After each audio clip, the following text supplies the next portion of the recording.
मन सभी प्रवृत्तियों का पूर्वगामी है। मन प्रधान है जो प्रत्येक कर्म से आगे चलता है। समस्त धर्म मन पर ही निर्भर है।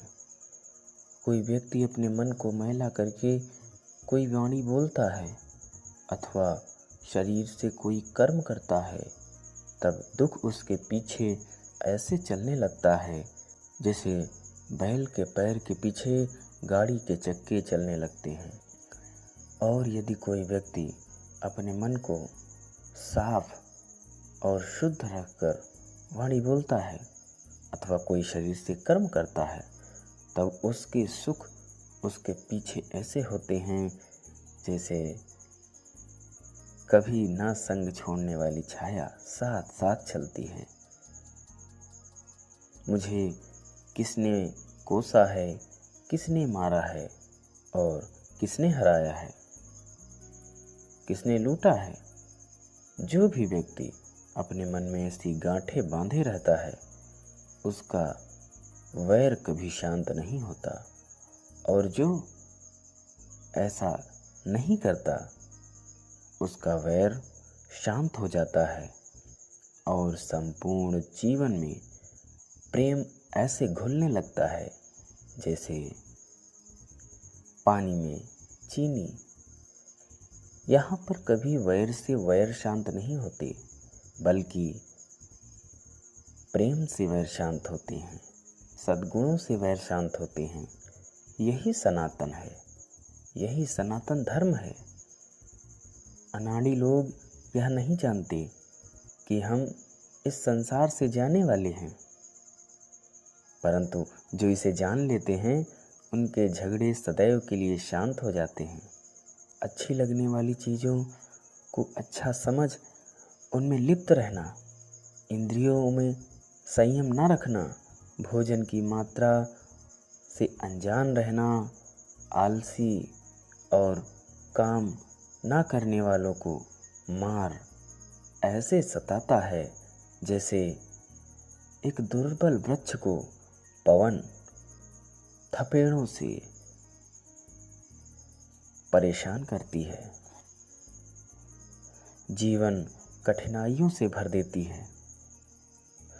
शुभ और अशुभ का जानकार, इंद्रियों में संयम रखने वाला, भोजन के मात्रा की जानकारी रखने वाला, श्रद्धावान और उद्योगरत को मार नहीं डिगा पाता, जैसे कि एक शैल पर्वत को वायु कभी नहीं डिगा सकती।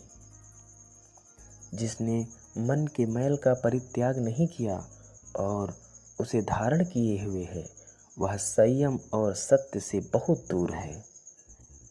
जिसने मन को साफ कर शुद्ध कर रखा है, शीलों में प्रतिष्ठित है, संयम और सत्य से युक्त है, निस्संदेह वह शुद्धता धारण करने का अधिकारी है।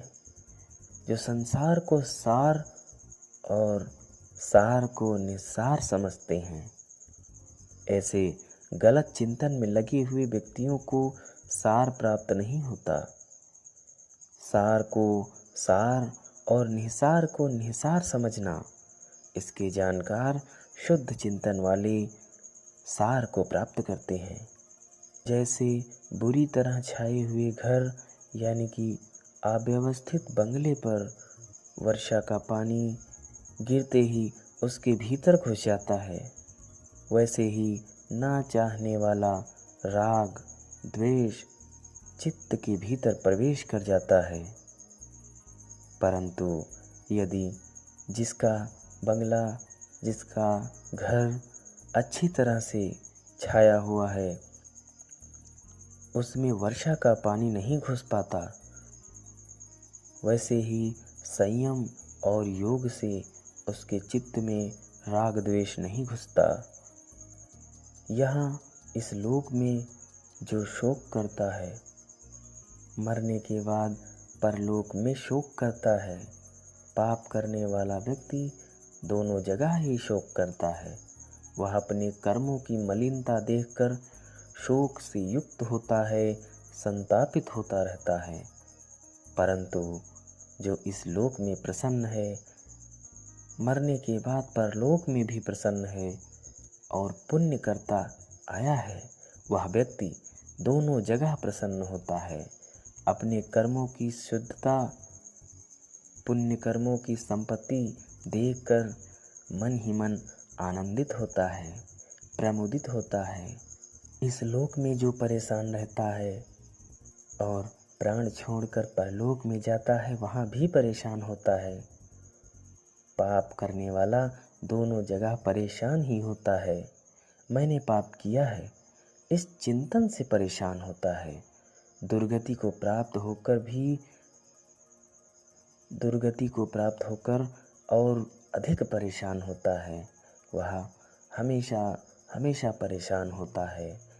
इसलिए पाप कर्म, अधर्म मन हमारे लिए कभी हितकारी नहीं हो सकता। हमें सदैव चित्त को शुद्ध रखना होगा ताकि हमारे कर्मों की रूपरेखा शुद्ध बने।